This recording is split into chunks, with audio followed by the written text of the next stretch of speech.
pager goes off and you don't know what you're going to be facing. And you don't think, oh goody, I'm going to be a hero tonight. No. You get to the fire hall and you think, okay, what am I going to see when I get there?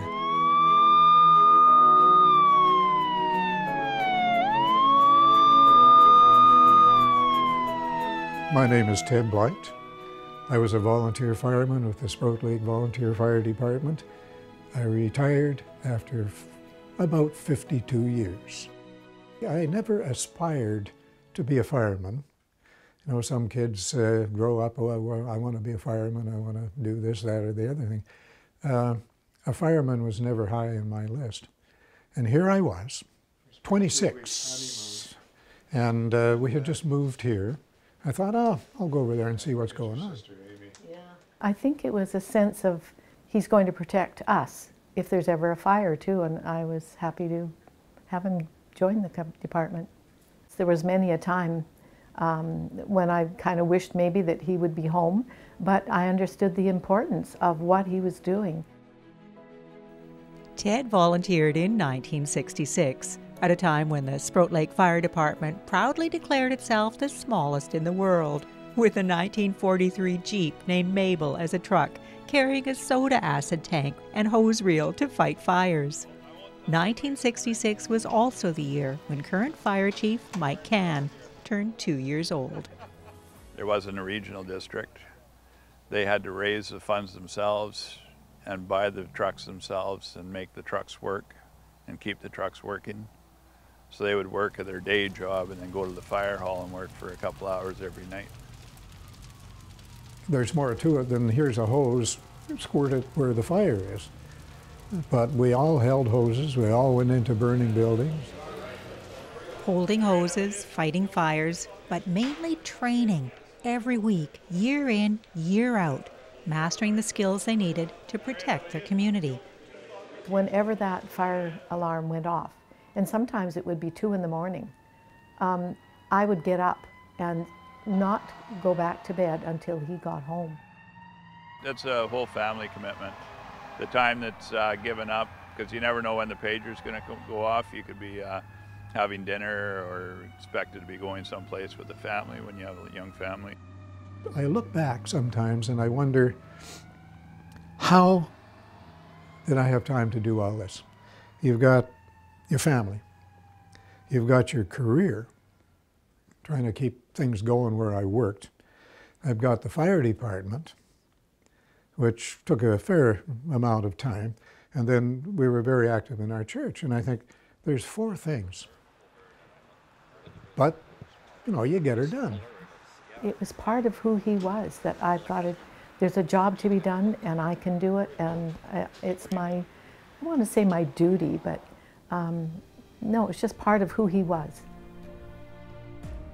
Who he was a man who would continue that juggling act for 52 years.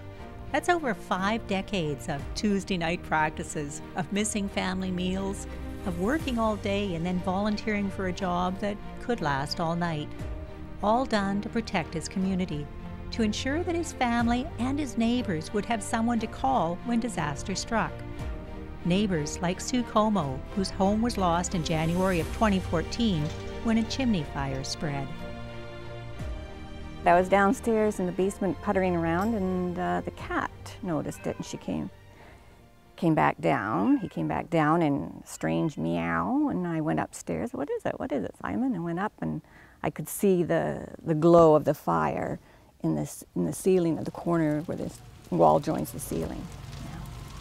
So it was roaring by then. I heard them coming down the road, and I felt relieved. I felt grateful. I was concerned that one of the firefighters might get hurt.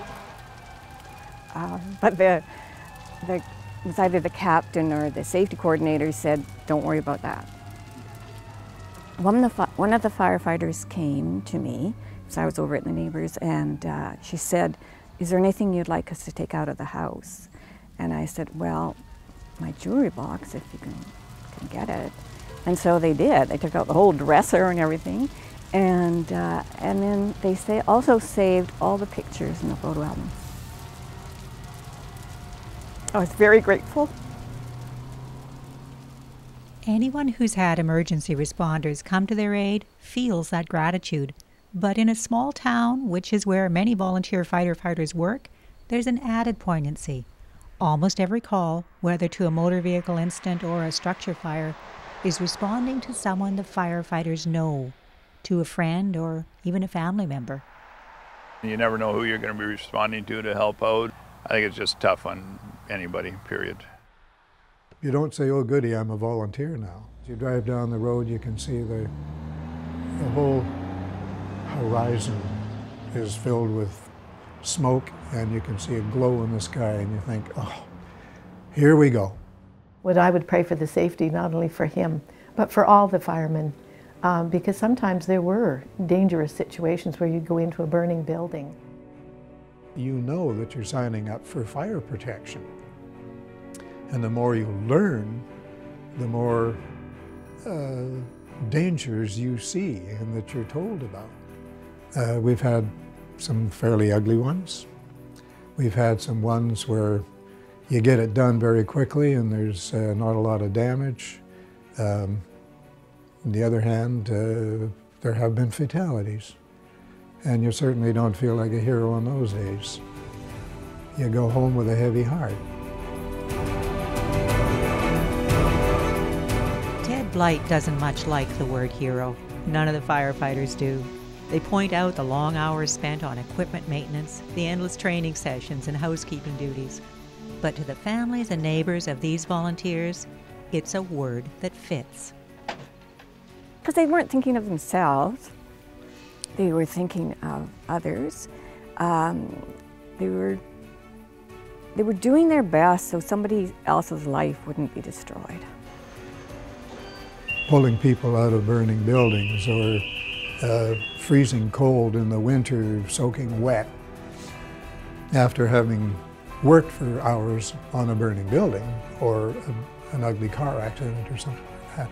Oh yes, it's an entirely different set of boots that you're wearing. Somebody has got to do it. Once you start into it, there are some folks that after a major incident, that's it. They say, well, you know, I can't do this. And others learn to put a bubble around yourself, and you try not to let it get into your heart. They're all heroes as far as I'm concerned. If they're running the pump or whatever, they're there to help, and that's what's important.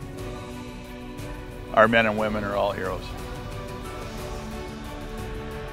Ted Blight is a hero. They're all heroes.